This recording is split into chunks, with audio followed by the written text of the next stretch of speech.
Ya udah gue coba lagi tuh sama 3 atau 4 kali, tapi ujung-ujungnya gue gagal guys, gue nggak diterima tau nggak?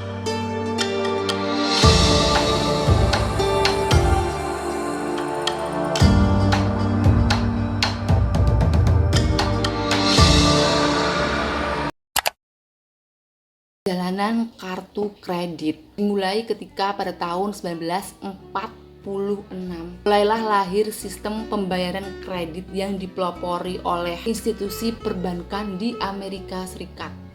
Bankir yang bernama John Begin dari Flatbush National Bank of Brooklyn melahirkan sistem ini dengan nama Chargit. Sistem ini dibuat untuk mempermudah nasabah dalam melakukan transaksi di toko atau merchant yang juga merupakan nasabah di bank tersebut gitu.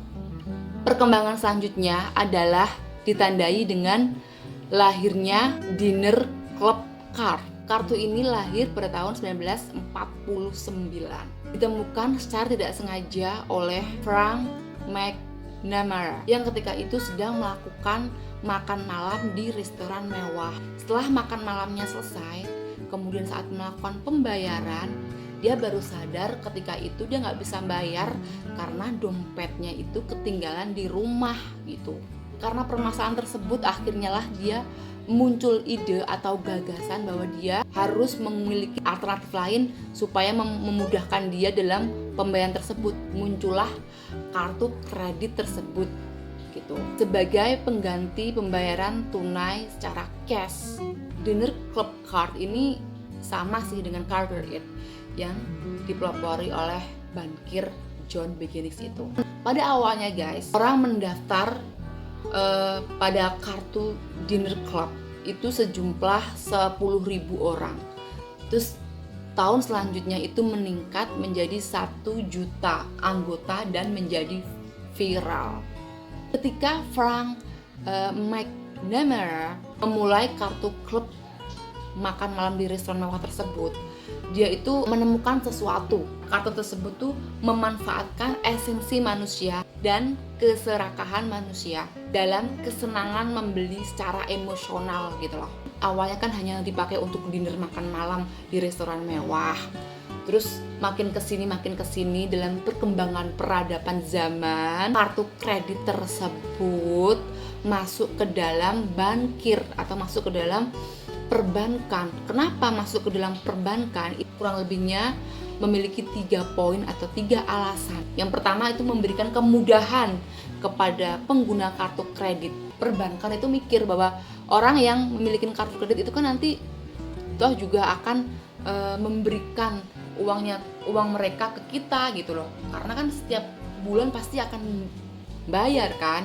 Yang kedua adalah Anda disuruh untuk menjadi budak utang. Karena dengan kemudahan fasilitas dari kartu kredit, lama-kelamaan itu akan menjadi habit atau behavior kalian menggunakan kartu kredit. Lama-lama kan nagih terus, pingin terus, kayak zat adiktif gitu loh, kayak ketagihan terus menggunakannya.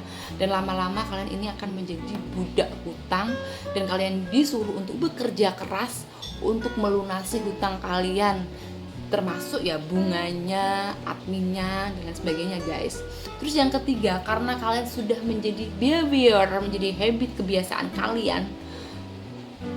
kalian juga akan sekali-sekali mencoba untuk mengambil pinjaman yang sangat tinggi dalam jangka panjang. Misalnya nih, pinjaman kur gitu kan, pinjaman untuk usaha barangkali tentunya ya guys, untuk rumah, kredit rumah, apartemen segala macam kan sekarang ini bisa menggunakan kartu kredit ya guys. Kartu kredit ini juga memberikan nilai plus guys untuk kita. Contohnya yaitu ketika perusahaan kartu kredit ini memberikan iming-iming secara bagus ya. Misalnya memiliki kartu kredit ini Anda dapat biaya gratis selama 6 bulan atau selama satu tahun menggunakan kartu kredit ini.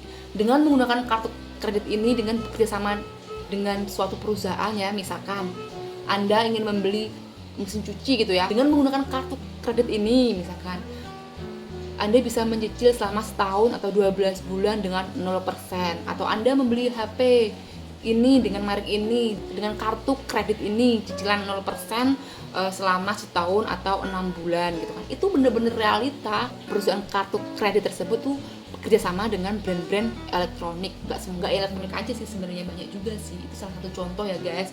Dan juga kadang-kadang perusahaan kartu kredit ini guys biasanya juga menawarkan makan di restoran ini diskon 50%, atau dengan kartu kredit ini diskon 25%. Dan guys, kadang-kadang nih ya guys, ini pengalaman pribadi juga, kartu kredit ini kalian juga harus ngecek di email Anda gitu kan. Pernah gue menggunakan kartu kredit 1 tahun tuh tanpa biaya apapun dan gue nggak menggunakannya. Terus one day aku dapat email dari kartu kredit tersebut gitu kan, bahwa gue dapat email ada disuruh bayar sekitar kalau nggak salah 300.000 apa 250.000 pokoknya kurang lebih 300.000 lah ya guys ya. Karena kartu kredit Anda pada masa tenggang, Anda harus membayar kartu kredit ini sebagai masa pemeliharaan kalau nggak salah.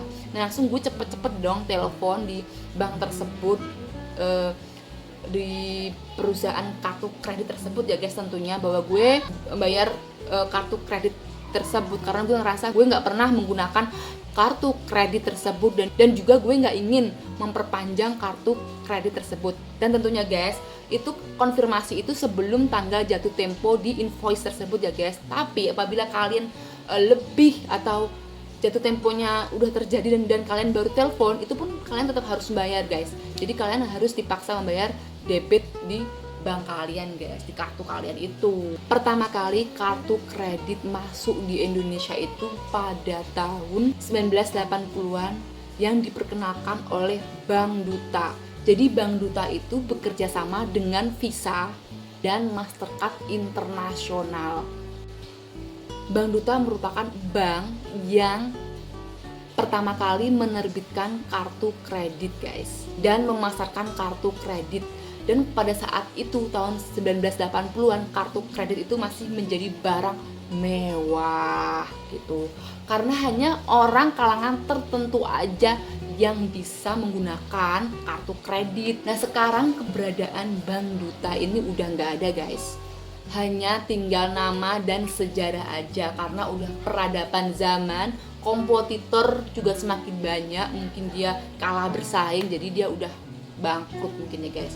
Nah karena kompetitor yang baru ini bermunculan seperti BCA, Citibank, terus lain-lainnya. Nah Citibank ini yang kita kenal ini berbeda dengan yang dulu. Nah pertama kali kita kenal Citibank ini, logonya ini masih menggunakan logo dan nama Citibank yang artinya adalah kota yang besar dan memiliki penduduk yang sangat padat pada produk kartu kredit.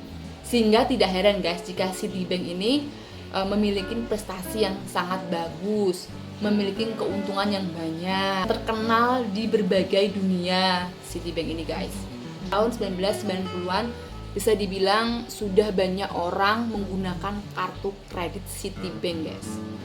Karena dengan kemudahan tersebut, kan gampang ya, cuma kartu kecil segini tinggal gesek bisa bayar. Tapi lama-lama guys, nama Citibank ini juga mulai perlahan-lahan meredup guys.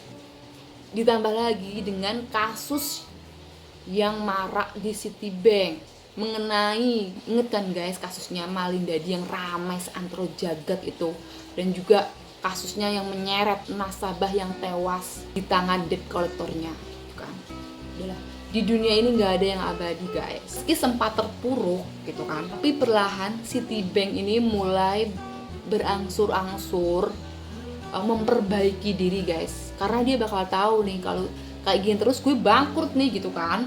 Apalagi sekarang nih banyak juga bank-bank baru yang juga memperbaiki sistemnya. Contohnya kompetitornya yaitu BCA ya kan, Mandiri, BNI, terus Penin, segala macem lah, Maybank, Cina Bank Construction, apalagi sekarang nih kan Cina masuk ke Indonesia, ada bank lagi namanya Cina Bank Construction.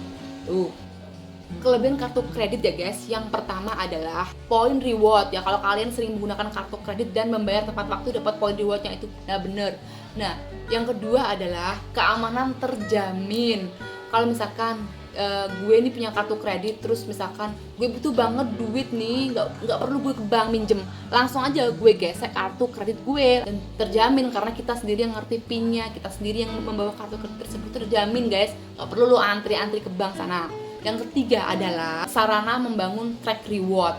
Nah kalau misalkan kalian nih sering belanja kesini atau beli tiket tiket perjalanan jauh, PP kemana pakai kartu kredit, lama-lama itu kan wah ini orang udah sering mengonsumsi kartu kredit gue, gimana poinnya udah berkali-kali dan bisa menguntungkan perusahaan kartu kredit, kita kasih reward track recordnya gitu kan. Misalkan dia dapat reward perjalanan ke luar negeri, ke Bangkok, ke Malaysia, kemana, dapat makan gratis, dapat minuman alkohol atau wine gratis, makan malam gratis, perjalanan ke sini ditanggung, cuman pulangnya ditanggung gratis, bisa jadi kan. Itu teman-teman gue juga kayak gitu bro, dia sering pulang ke Jawa berapa kali, dia booking dah itu pakai kartu kredit, terus dia dapat tuh reward trackingnya gratis tuh, bener banyak sih, tergantung banknya masing-masing ya guys, tuh bener-bener ada kok. Terus kekurangannya kartu kredit ya, secara garis besarnya aja ya gue kasih tahu. Yang pertama adalah banyak biaya tagihan, karena walaupun kalian membayar kartu kredit tagihan kartu kredit sebelum jatuh tempo, itu tetap kita dapat kena biaya admin gitu, itu wajib kan, nggak mungkin lalu utang kita gratis, mana ada ya kan. Kita harus bijak menggunakan kartu kredit, bisa-bisa kita bunuh diri, gantung diri, depresi karena utang kita numpuk banyak gitu. Terus yang kedua, kekurangan kartu kredit adalah berhubungan dengan skor kredit gitu. Kalau kalian ini ya, misalkan kalian mau mengajukan kartu kredit gitu, itu tuh pasti akan terrekrut gitu, walaupun tuh beda perusahaan ya. Ini contohnya gue nih guys, gue udah punya kartu kredit, cuman kartu kredit gue jarang gunakan dan gue nggak aktivasi gitu kan. Temen gue ini udah apply ke kartu kredit swasta nih ya, calon-calon pengguna kartu kredit mereka ini nggak memiliki nasabah di bank tersebut, tapi kita bisa bisa mengajukan kartu kredit di perusahaan tersebut gitu kan. Nah teman-teman gue sama-sama gue ini pada apply tuh, ditanya dulu sama customernya service itu gitu, mbaknya udah pernah belum memiliki kartu kredit di bank sebelumnya, entah itu bank apapun kita terima mbak, boleh nggak lihat kartu kreditnya gitu. Nah waktu itu aku bilang aku punya mbak kartu kredit, cuman gue belum pernah menggunakan karena gue belum merasa perlu gitu loh mbak, jadi nggak aku gunakan. Oh nggak apa-apa mbak gitu, boleh lihat nggak mbak gitu kan. Gue kasih tuh kartu kredit gue ke mereka gitu kan, ini semua dicatat secara digital gitu kan. Apakah aku pernah menggunakan kartu kredit tersebut, apakah aku juga pernah jatuh tempo segala macam bla bla bla gitu kan, udah semua terrekod, udah sistem ngeling gitu kan. Sampai suatu hari aku bilang sama mbaknya kartu kredit tersebut yang berkunjung ke kantor gue, mbaknya mau nggak buat kartu kredit? Aku bilang enggak mbak, soalnya kemarin temen mbaknya kesini udah mensurvei saya tuh juga nggak lolos. Ya siapa tahu mbaknya lolos, ya kita kan coba-coba mbak, iseng-iseng gitu kan. Ini kan apalagi ini gratis setahun kan, lumayan ya mbak ya gitu kan. Si mbaknya customer service bilang gitu. Ya udah gue coba lagi tuh sama 3 atau 4 kali, tapi ujung-ujungnya gue gagal guys, gue nggak diterima tau nggak. Terus gue dapet SMS dari perusahaan kartu kredit tersebut, kayaknya mohon maaf kartu kredit yang mbak approval bla bla bla ini masih dalam peninjauan untuk sementara, Anda belum di approval oleh atasan kami, gitu doang SMS-nya gitu loh. Terus temen gue nih, sampai temen gue tuh bilang, kan itu kan rame-rame ya guys, ke mbak itu customer service yang ngajuin pengajuan kartu kredit tersebut. Temenku tuh bilang sampai lo kan kartu kreditmu kan gold ya, nggak platinum, kok bisa sih lo nggak di approve gitu kan, sementara kartu gue tuh platinum loh di bawah lo, tapi gue bisa di approve gitu kan. Sampai teman-teman gue tuh bilang gitu. Nah jadi gue berpikir mungkin karena gue nggak ada track record dalam meminjam kartu kredit, jadi gue kayak gue nggak diurus lah, kayak orang ini kayaknya nggak tertarik sama kartu kredit nih gitu kan. Tapi teman-teman gue itu yang berhasil apply kartu kredit tersebut sih lumayan. Untuk apa? Kan gratis setahun tuh, dia bisa makan di restoran potongan 50%. Jadi kalau misalkan habis gajian gitu teman-teman gue, ya maklum lah kita kan karyawan ya Bo, temen gue pergi tuh ke restoran, dia menggunakan kartu tersebut bisa gratis 50% diskon pembayarannya, kan lumayan ya Bo. Ketiga adalah kekurangan kartu kredit secara umum ya, ketagihan berhutang. Seperti yang gue bilang itu, bahwa setahun atau 6 bulan kita gratis fee administrasi, maksudnya gratis lah ya, nggak ada biaya pemeliharaan gitu untuk kartu kredit gitu kan. Kita nyaman menggunakan kartu kredit tersebut. Lama-lama kita tuh terbiasa kenyamanan akhirnya menjadi perilaku behavior sehari-hari, dan akhirnya ngutang. Akhirnya kita menjadi budak hutang kartu kredit. Oleh karena itu guys, bijaklah kalian dalam menggunakan kartu kredit. Kartu kredit ini nggak segalanya tuh jelek, itu enggak.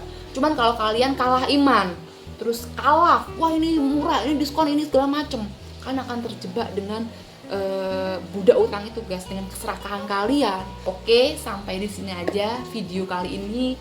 Next kita akan bahas mengenai tema lainnya. Terima kasih kalian udah setia menemani gue.